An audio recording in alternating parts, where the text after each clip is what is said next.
Alô, comunidade! Boa tarde, Brasil. 5 horas em ponto, começa o ICL Urgente, sempre com as principais notícias do Brasil e do mundo. Informação e análise a quente sobre o que aconteceu na tarde desta sexta-feira. E sempre com a gente, a Laura Couto, na redação do ICL, para atualização de notícias. Boa tarde, Laura. Boa tarde, Rodrigo. Boa tarde para todo mundo que está nos assistindo nessa sexta-feira. Vamos lá no dia quente, Rodrigo. É isso, Laura. Boa tarde para você que mora nesse país em que a deputada valentona, que saiu armada na rua na véspera da eleição de 2022, olha, ela está por um triz para perder o mandato e ser presa. A vida dá voltas, hein? Já já nós falamos de Carla Zambelli, mais uma bolsonarista enrolada com a justiça. No caso dela, o processo está andando rapidamente. Acho que ela vai furar a fila, né, antes do Bolsonaro. A Carla Zambelli está furando a fila para ser presa antes do chefe Jair Bolsonaro. Já já falamos mais sobre o caso dela, tem novidades hoje importantes de Brasília. Nós vamos falar agora de um outro tema também relacionado à justiça. A primeira turma do STF formou maioria para derrubar a decisão da Câmara dos Deputados que suspendia na íntegra a ação penal contra o deputado Alexandre Ramagem. Está aqui na tela o Alexandre Ramagem, né? A ideia era proteger o mandato do Ramagem, mas de quebra proteger outros golpistas, né, que atentaram contra a ordem democrática no Brasil, inclusive o Jair Bolsonaro. Vale lembrar que a Câmara, né, aprovou com folga, com 315 votos favoráveis, a suspensão da ação penal, que falava, aliás, essa decisão em suspender a ação penal contra o Ramagem e suspender na íntegra a ação penal, por isso que protegia também o Bolsonaro. Bom, não adiantou nada.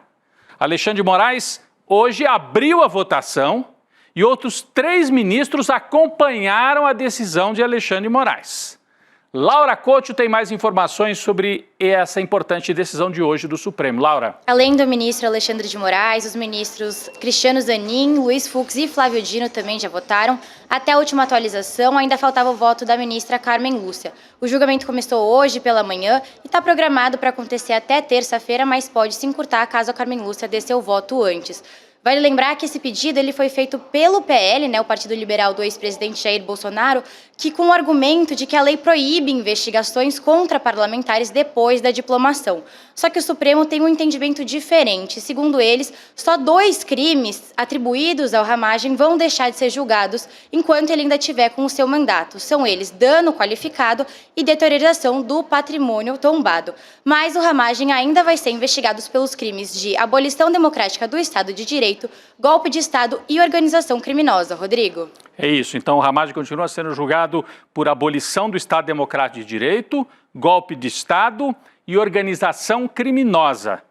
O Alexandre de Moraes fez a argumentação, nós vamos colocar aqui no telão agora, ó, vou virar para cá para a gente colocar no telão. Esse aqui foi o voto de hoje do Alexandre de Moraes. Essa aqui é a capa, né, com o nome dele. Mas vamos para outra página que eu selecionei aqui, em que o Alexandre de Moraes traz a argumentação. Ele diz o seguinte, ó: por se tratar de uma das importantes espécies de imunidade previstas no Estatuto dos Congressistas, ele está dizendo a imunidade parlamentar, a proteção do mandato do parlamentar, ela somente se aplica aos parlamentares no exercício do mandato e grifado aqui, ó, em caráter personalíssimo, ou seja, é só para o deputado, sem qualquer possibilidade de extensão aos corréus, como já definido pelo Supremo Tribunal Federal. E aí ele lista aqui as decisões anteriores do Supremo. Isso já estava pacificado pelo Supremo.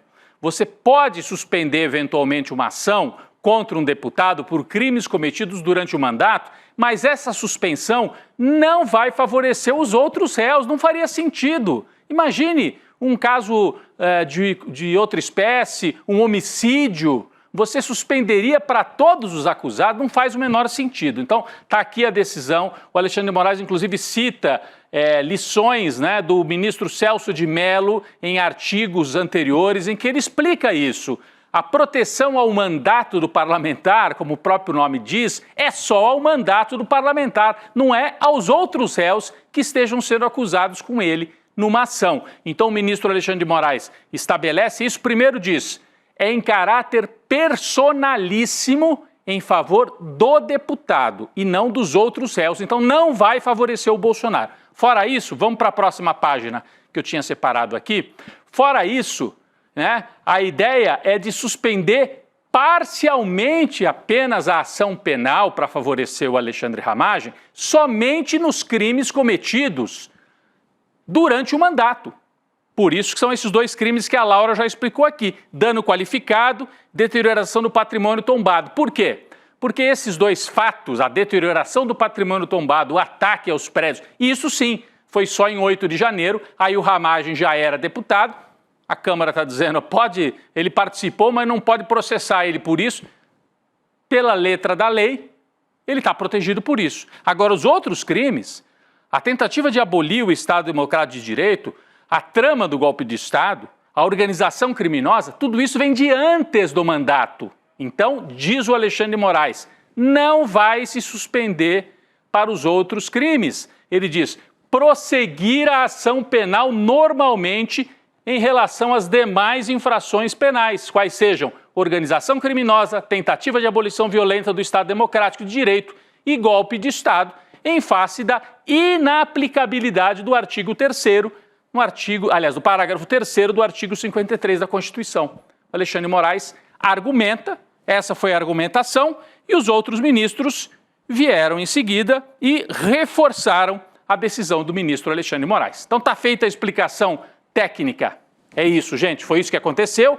Liquidada a fatura, voltamos para o julgamento, só que o Ramagem vai responder por 3 crimes e não por 5. O Bolsonaro continua respondendo pelos 5 crimes, o general Heleno, o general Braga Neto, etc, etc, etc. É isso.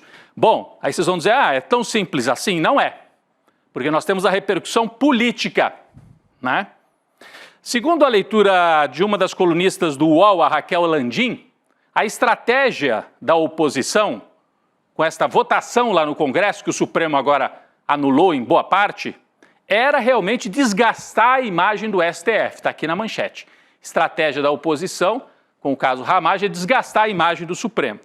De acordo com a colunista e de acordo com muita gente que acompanha esse caso, os líderes da oposição já sabiam que o STF não ia aceitar essa manobra para paralisar o julgamento. Não ia. O voto do ministro Alexandre de Moraes, portanto, não é surpresa nenhuma. O presidente da primeira turma, o Zanin, Cristiano Zanin, inclusive, já havia antecipado o entendimento num ofício enviado para a Câmara, dizendo, se vocês quiserem interromper, é só para o Ramagem e só pelos 2 crimes do período em que ele já era deputado. Isso está por escrito. Então, a Câmara já sabia disso, né? Mas a estratégia do ex-presidente e dos seus assessores mais próximos é tentar mostrar que o STF atropela a Constituição. Para os bolsonaristas, essa manobra é uma tentativa de mostrar que Bolsonaro é um perseguido e que o seu julgamento é injusto, então faz parte de uma estratégia de comunicação e de desgaste político. Interessante, hoje um outro colunista, o Leonardo Sakamoto, né, ele trouxe uma leitura interessante. Ele mostrou, isso aqui, ó. É isso aqui, ó. Ele mostrou como o Moraes, no seu próprio voto, responde às críticas dos bolsonaristas. Ele deixa claro que quem definiu que o deputado só poderia ser protegido por crimes cometidos durante o mandato não foi o Supremo. Foi o texto aprovado pelo Congresso. Quem legisla é o Congresso. Quem interpreta a lei é o Supremo. Mas diz o Sakamoto, nós temos aqui um trecho da matéria, o Alexandre de Moraes colocou isso por escrito, né, no seu voto, como um antídoto para esse veneno que estão tentando aí inocular contra ele. Abre aspas, diz o Alexandre de Moraes, não há dúvidas, portanto, que o texto constitucional aprovado pelo Congresso, ao editar a emenda número 35 de 2001, somente admite possibilidade de suspensão de ação penal contra um parlamentar quando o STF receber denúncia por crime que o próprio tribunal reconhecer como praticado após a diplomação. Então ele diz, é o que está no texto aprovado pelo Congresso, numa emenda constitucional. É o texto da Constituição. Então, há uma tentativa de desgaste e há o ministro Alexandre de Moraes respondendo no próprio voto de hoje, né? O Centrão não estava votando só para agradar Ramagem e Bolsonaro, mas também por corporativismo. É bom a gente entender isso. Para mandar um recado para o Supremo na seguinte linha: se o Supremo tentar processar qualquer um ali por corrupção, devido a desvios em emendas parlamentares, os processos serão interrompidos com base nessa mesma decisão. Por isso que tanta gente do Centrão apoiou essa resolução que favorece o Bolsonaro. Eles estão pensando neles mesmos. Se mais à frente vier notícia crime e tal contra eles, tentar interromper também as ações. Vamos ficar de olho nisso. Mas falando em bolsonaristas, eu abri o programa de hoje citando a valentona, a deputada Carla Zambelli, que saiu armada na véspera da eleição, mas que está sendo julgada agora por outro crime. É uma coleção de crimes, né? Começou hoje no STF o julgamento da deputada Carla Zambelli e do hacker Walter Delgatti, acusados de invadir o sistema do Conselho Nacional de Justiça, mas estava naquele mesmo contexto de mostrar como o sistema é falho para contestar as urnas e contestar o resultado eleitoral. O ministro Alexandre de Moraes, que é o relator do caso, já votou a favor da condenação dos dois. Olha os dois aqui, ó, amiguinhos, a Zambelli e o Delgatti. O Moraes votou pela condenação dos dois e foi acompanhado pelo ministro Flávio Dino. 2 votos por enquanto, então. A Carla Zambelli está por um tris. Mais um votinho que pode sair a qualquer momento. Cadeia e perda de mandato. Quem explica mais para a gente é a Laura Couto, na redação do ICL. Laura. Rodrigo, até a última atualização, o placar estava realmente 2-0, os votos do ministro Alexandre de Moraes e Flávio Dino, e o julgamento acontece, da primeira turma, acontece em plenário virtual e está previsto para acontecer até a próxima semana, sexta-feira, dia 16 de maio. O ministro Alexandre de Moraes, ele votou pela condenação da Zambelli de 10 anos de prisão, sob acusação de invasão de dispositivo eletrônico, no caso aí o CNJ, o Conselho Nacional de Justiça, e falsidade ideológica. Ele foi acompanhado pelo ministro Flávio Dino, como você citou, e ainda faltam os votos de Cristiano Zanin, Luiz Fux e Carmen Lúcia. Além da pena de prisão, o ministro também defendeu a perda do mandato da Carla Zambelli. Já para o hacker Walter Delgatti, Alexandre de Moraes sugeriu uma pena um pouco menor, de 8 anos e 3 meses de regime fechado. Além disso, Rodrigo, os dois devem pagar uma multa de R$2 milhões por danos materiais e morais e devem ficar inelegíveis aí por 8 anos. Agora, eu queria relembrar que a Carla Zambelli, ela pediu para o hacker Walter Delgatti inserir no sistema do Conselho Nacional de Justiça um pedido de prisão para o ministro Alexandre de Moraes, assinado por ele mesmo. Então, por isso aí, essa falsidade ideológica e invasão do dispositivo eletrônico, né, Rodrigo? Olha, Laura, além de perder mandato, de ir para a cadeia, vai ficar caro demais. R$2 milhões. A Zambelli tem como arrecadar isso junto às bases bolsonaristas. Agora, o hacker Delgatti, eu conheço um pouco a história dele, vive numa situação precária quando ajudou a desvendar ainda os segredos da Lava Jato, né? Situação precária, não tem dinheiro. Aliás, ele foi seduzido pelo esse esquema bolsonarista com a ideia de ganhar algum. E em vez de ganhar, pode pegar cadeia e tem que pagar essa multa aí de R$2 milhões. Logo depois do voto do ministro Alexandre de Moraes, que foi acompanhado já pelo voto também de Flávio Dino, Zambelli já se manifestou numa nota enviada ao site Metrópolis. Ela expressou, abre aspas, o mais profundo sentimento de inconformismo diante do voto. Afirmou que Moraes a condenou injustamente, ignorando fatos e provas. Está feito o registro, não vai adiantar sair armada no meio da rua dessa vez, Carla Zambelli. Vamos acompanhar, a qualquer momento podem aparecer votos que formem a maioria, né? Já para que ela seja condenada, mas há um prazo até a semana que vem para esse julgamento acontecer no plenário virtual. Vamos sair do Brasil e vamos a Roma. Hoje o Papa Leão XIV celebrou a sua primeira missa na Capela Sistina. Ontem ele fez o primeiro discurso na sacada ali da Praça de São Pedro e hoje celebrou a primeira missa. O Papa afirmou que a Igreja Católica deve prosseguir com a sua missão de ser um farol que ilumina as noites do mundo, confirmando a sua proximidade com o Papa Francisco e dialogando com essa ideia, de que o mundo vive um momento turbulento, não há grandes parâmetros mais para conter a violência, extrema-direita, então um farol, né, para iluminar o mundo, disse o Papa. Ele ainda pregou que a igreja tem que se identificar pela santidade dos seus membros e não pela grandiosidade dos seus edifícios. Uma frase interessante, mas não é bem assim que acontece, né? A igreja também se afirma, sim, pela grandiosidade dos seus templos e edifícios, inclusive esse, onde ele rezou a missa. A primeira missa aberta na Praça de São Pedro será no dia 18, então hoje foi uma missa dentro da Capela Sistina, mas a primeira missa aberta na Praça de São Pedro vai ser no próximo dia 18 de maio, e aí com a presença de líderes mundiais, convidados, e será aberta para o público. Vai ser a chamada missa de entronização, essa do dia 18 de maio, em que o Papa Leão XIV será apresentado e empossado oficialmente. Vamos lembrar que o Papa, além de líder religioso, é chefe de um Estado. O Vaticano é um Estado com território, né, e com leis e regras, só que com 1,5 bilhão de fiéis espalhados pelo mundo. Agora, uma curiosidade que foi levantada aqui pela Laura Couto, pela nossa equipe de redação: o irmão do Papa, John Prevost, afirmou que Leão XIV assistiu ao filme Conclave, logo antes de começar o processo de votação. Será que ele se inspirou no que aparece lá no filme? Aquelas articulações, a gente não sabe, né, se teve disputa, e será que ele apareceu como aquele que ninguém esperava e na última hora, né, se afirmou como Papa? Então foi a história contada pelo irmão dele, que o novo Papa assistiu o Conclave, o filme, antes de participar do Conclave de verdade. Além disso, John disse que Leão XIV não esperava se tornar Papa. Ele não achava que seria ele, disse com sinceridade um dos irmãos do Papa Leão XIV.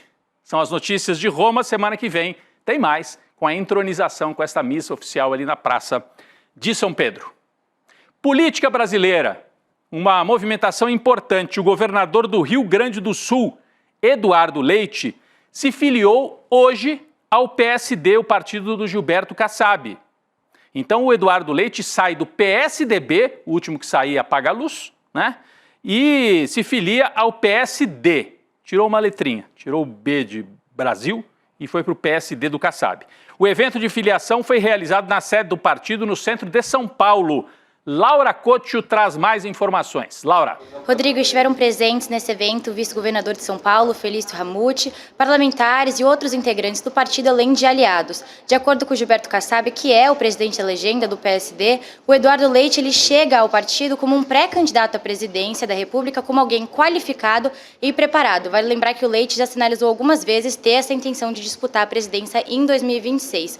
Já o PSDB, que é o ex-partido, né, do Eduardo Leite, divulgou uma nota dizendo respeitar a decisão do Leite de sair da legenda, mas lamentou que essa decisão tenha acontecido justamente em um momento de reconstrução do partido. Rodrigo. Reconstrução é muito otimismo da turma que ficou lá, né, Laura? Porque o PSDB, na verdade, está se desmilinguindo. O que sobrou do partido está fazendo uma fusão com o Podemos, e o PSDB começou esse mandato com 3 governadores e já perdeu 2.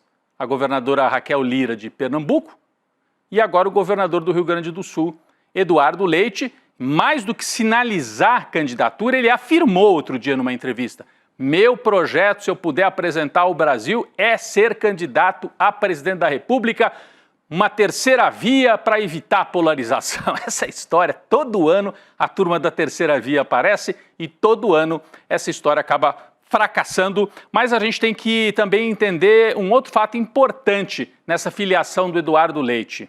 Olha só, gente. Eu vou até virar para o lado de cá aqui para falar para fazer esta pequena análise, né? O PSD do Kassab está tentando ganhar mais musculatura para disputar com a Federação União Brasil PP quem é que vai comandar a direita tradicional no Brasil.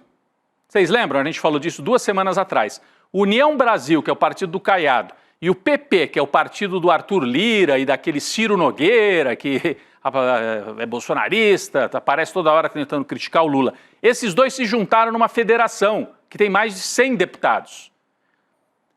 É a volta da Arena, o partido da época da ditadura. União Brasil e PP reunidos é a volta do Arenão, da Arena, pela direita. Aí o Kassab olhou e ficou preocupado. Falou, eu preciso fortalecer o meu partido PSD. e filiou o Eduardo Leite. Então tem essa disputa. De um lado a Federação PP União Brasil representando a velha arena e de outro lado o PSD do Kassab, que vira uma mistura de PSDB tucano com o PFL antigo. São as duas forças, no fundo, é a direita de sempre se reorganizando, mas com um projeto liberal, corporativo do lado dos políticos e fisiológico, principalmente no caso da Federação União Brasil e PP.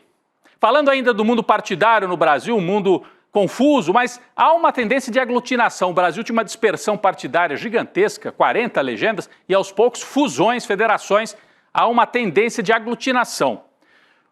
O senador Humberto Costa, do PT, do partido do Lula, de Pernambuco, falou hoje sobre a saída do PDT, o velho PDT do Brizola, a saída do PDT do governo. A bancada anunciou que estava saindo. Vamos ver o que o Humberto Costa falou aqui numa entrevista ao Brasil de Fato. Abre aspas, o PDT é um partido que historicamente sempre se colocou no campo da centro-esquerda, se colocou frontalmente contra a extrema-direita do nosso país e tem sido um aliado do PT e do presidente Lula durante muito tempo. Então eu acredito que nós vamos conseguir fazer uma recomposição. É interessante ver essas sinalizações. Aqui o ICL já entrevistou gente da bancada também do PDT dizendo estão ameaçando sair, mas na verdade não vamos sair do governo. Então o PDT está fazendo um certo charme para ver se arranca mais vantagens para ficar no governo. E de outro lado existe a figura do Ciro Gomes, este sim, forçando para que o PDT saia e ele apareça como um candidato alternativo. O Ciro é mais um aí, como o Eduardo Leite, que hoje se filiou ao PSD, que fica apostando nessa terceira via que nunca aparece de verdade. Nós vamos para 2026 com Lula de um lado, bolsonarismo e a extrema-direita organizadas em torno de alguém da família Bolsonaro ou do Tarcísio de Freitas. Esse vai ser o jogo. Informação importante que interessa a você, a seus pais, a gente da sua família. O INSS anunciou hoje que vai devolver cerca de 292 milhões de reais para aposentados e pensionistas que foram vítimas dos descontos irregulares feitos por sindicatos e associações. A devolução, atenção, a devolução será feita entre os dias 26 de maio e 6 de junho. A Laura Couto vai explicar um serviço importante. Presta atenção, Laura, explica pra gente, por favor. Rodrigo, o ressarcimento dos valores descontados indevidamente vão ser feitos na própria conta dos beneficiários. A data do depósito varia conforme o número final do beneficiário. No entanto, esses valores correspondem somente ao que foi descontado na folha de maio e a devolução vai ser feita em etapas para quem teve descontos irregulares em anos anteriores. Isso porque as associações elas vão ter um prazo para comprovar a autorização dos descontos e, caso tenham acontecido indevidamente, vai ser exigida a devolução desses valores. Agora, para quem está nos assistindo, preste atenção. É importante lembrar que todo o contato vai ser feito exclusivamente via notificação no aplicativo do Meu INSS. E, em caso de dúvidas, você também pode ligar para o número 135, 135. Importante, então, olha, porque tem muito malandro, Laura, que aproveita essa situação e para tentar enganar pessoas mais velhas que às vezes não têm, não sabem direito. Então, se você receber ligação, SMS, mensagem de WhatsApp, dizendo, olha, vou adiantar o dinheiro, depois na hora que você receber, você me... Não, é pelo aplicativo, é o aplicativo Meu INSS. É por ali que o aposentado vai ter as instruções para receber esse dinheiro de volta. O ministro da Fazenda, Fernando Haddad, disse hoje que o governo vai utilizar recursos bloqueados dessas entidades associativas investigadas no esquema de fraude para fazer o ressarcimento aos aposentados lesados. A declaração foi dada num evento da B3, a Bolsa de Valores, em São Paulo. Vale ressaltar que a AGU, está aí o Haddad lá no evento, a imagem do Haddad falando no evento. Vale ressaltar que a AGU, Advocacia Geral da União, já entrou com um pedido de bloqueio de 2,5 bilhões em bens de 12 associações investigadas para bloquear esse dinheiro que vai ser usado para ressarcimento. Você repara aí que o número que a gente deu, esse ressarcimento que vai acontecer agora em maio e junho, é de apenas, entre aspas, 292 milhões, mas isso é para cobrir um mês de desconto, o mês de maio. O restante para trás tem que bloquear o dinheiro dessa turma para poder bancar o dinheiro a ser devolvido para os aposentados. Vamos falar do presidente Lula. O presidente Lula, em reunião com o presidente da Rússia, Vladimir Putin, e outros líderes mundiais na Rússia, voltou a criticar as tarifas anunciadas pelos Estados Unidos. O Lula classificou as decisões de Trump como unilaterais. Olha o presidente Lula aí, participando de um evento importantíssimo. Ele está na Rússia para a celebração dos 80 anos do Dia da Vitória, quando o exército soviético derrotou a Alemanha nazista na Segunda Guerra Mundial. Nós vimos o Lula durante o desfile e o Lula agora, olha, cumprimentando Vladimir Putin. Ele foi um convidado especialíssimo, ficou muito próximo do Putin ali, num dos jantares acontecidos em Moscou, a primeira-dama Janja também ali ao lado. Ó, o Putin puxando o Lula para tirar a foto, uma imagem curiosa. O Putin que, quando não gosta muito do convidado, coloca aquela mesa gigante e deixa o sujeito bem longe. O Lula, ele puxou para pertinho para tirar a foto. Mas, Laura, você tem mais informações sobre as críticas de Lula ao Donald Trump, não é isso? Exato, essa crítica do presidente Lula ao Donald Trump aconteceu nessa reunião com o Vladimir Putin e outros líderes russos. Eu trouxe aqui um destaque dessa fala do Lula para você que está nos assistindo. O presidente Lula disse, abre aspas, as últimas decisões anunciadas pelo presidente dos Estados Unidos de taxação de comércio com todos os países do mundo de forma unilateral joga por terra a grande ideia do livre comércio, do fortalecimento do multilateralismo e do respeito à soberania dos países. Agora, falando um pouco mais sobre o que aconteceu nessa reunião, o presidente Lula também ressaltou a importância da parceria do Brasil com a Rússia, a parceria econômica, digo, né? E disse que a viagem tem como objetivo justamente estreitar essa relação entre Brasil e Rússia. O Lula ainda ressaltou que o Brasil tem interesses políticos, comerciais, culturais, científicos e tecnológicos na Rússia e que a Rússia também tem esses interesses no Brasil. Ele ainda afirmou que ambas são duas grandes potências do sul global. E seguindo aí na agenda, o Lula também participou hoje do desfile do Dia da Vitória na Praça Vermelha em Moscou. Rodrigo? É isso, Laura. A gente mostrou um pouquinho antes as imagens. Se a nossa produção puder voltar aqui, ó, no telão. Isso.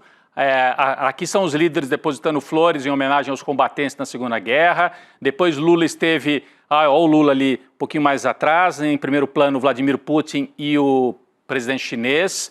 Depois Lula esteve no desfile, acompanhou o desfile de tropas e a gente assistiu, enquanto a Laura falava, aquele momento que eu descrevia antes, Lula e Vladimir Putin lado a lado no jantar oferecido pelo líder russo. Olha aí, ó. Trocando figurinhas muito próximos ali, claro, com as devidas tradutoras e tradutores ali. Ao lado é o abraço dos BRICS, né? Entre Lula e Putin. Lembrando que o agronegócio do Brasil tem todo interesse que isso dê certo, porque o Brasil importa muito fertilizante de origem russa.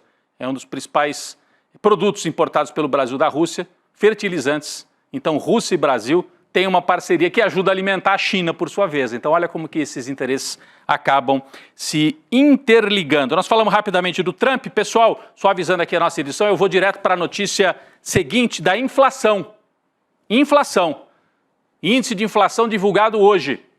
O IPCA, considerado o índice de inflação oficial do Brasil, registrou uma alta de 0,43% em abril. Você vê que o nosso título aqui na tela diz inflação desacelera.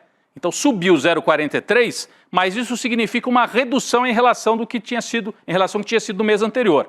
A alta de abril foi impulsionada ainda pelos grupos de alimentação e bebidas, com alta de 0,82%, além de saúde e cuidados pessoais, com variação de 1,18%. Então, alimento continua atormentando o Brasil e puxando a inflação. O resultado de abril representa uma desaceleração em relação ao mês anterior, quando o IPCA havia subido 0,56%. Então agora é 0,43%, é menos do que 0,56%. Não dá para comemorar, mas pelo menos a inflação não está saindo de controle, está voltando a se reduzir, é um bom sinal. No acumulado de 12 meses, o avanço é de 5,5%, ou seja, acima do teto da meta. É sinal amarelo ainda, mas parece que a pior fase passou. Isso é importante. O segundo semestre deve trazer alívio nos índices e nos preços. Vamos falar agora de uma boa notícia para você que apoia o ICL, né? Participa aqui da nossa comunidade. Muita gente pediu e agora estão abertas as matrículas para a segunda turma da pós-graduação do ICL, em parceria com a FESP. Ontem mesmo encontrei o pessoal da FESP por aqui. Parceria muito forte. Está aqui na tela o QR Code, aqui ó, desse lado, ó, você pode pegar o seu celular e abrir o QR Code e você preenche um campo. Para quê? Para você ser avisado pela equipe do ICL que no dia 15 de maio, às 8 da noite, acontece a aula magna, conduzida pelo Gessé Souza, sociólogo Gessé Souza, que é parte aqui da equipe do ICL. Então você pode fazer pelo QR Code ou digitar. Faz agora, iclurgente.com.br. É rapidinho, iclurgente.com.br. É só colocar um e-mail e no dia 15 de maio a turma te avisa e você vai poder assistir a aula magna intitulada Por que as elites odeiam o povo brasileiro? É uma aula aberta online, gratuita, e a partir dela, você vai gostar, eu tenho certeza, você vai ser convidado a se inscrever na segunda turma da pós-graduação. O Eduardo Moreira vai estar lá para explicar tudinho. A aula magna com o Gessé e as explicações com o Eduardo Moreira. Tá feito o convite. Laura Couto, obrigado. Mais uma semana que se encerra, como diria o nosso amigo Chico Pinheiro. Graças a Deus é sexta-feira. Laura, obrigado. Obrigada, Rodrigo. Bom fim de semana para você e todo mundo que está nos assistindo. É isso, bom fim de semana, pessoal. O ICL Notícias, segunda edição, vem aí ainda com aprofundamento de várias notícias que nós trouxemos aqui. Daqui a pouco eu sigo para lá também. O ICL Urgente volta na segunda-feira. Até lá. Valeu, gente. Por que as elites odeiam tanto o povo brasileiro? Segundo essas elites, as cidades de fora são sempre as melhores. As pessoas lá são mais educadas, honestas, bonitas. Cidade boa é Miami, comida e cultura de valor só na Europa. É sobre esse tema e a explicação disso que farei a próxima aula magna da pós-graduação do ICL, Repensando o Brasil, Sociedade, Política e História. A aula Por que as elites odeiam o povo brasileiro será no dia 15 de maio, na quinta-feira, às 20 horas. É uma aula de graça e aberta ao público. Uma oportunidade única para você conhecer essa pós que é revolucionária. Participe desse momento especial com o ICL e a FESP São Paulo. Don't waste my time. Na loja Sou ICL você encontra camisetas, canecas, mochilas e bonés que carregam ideias.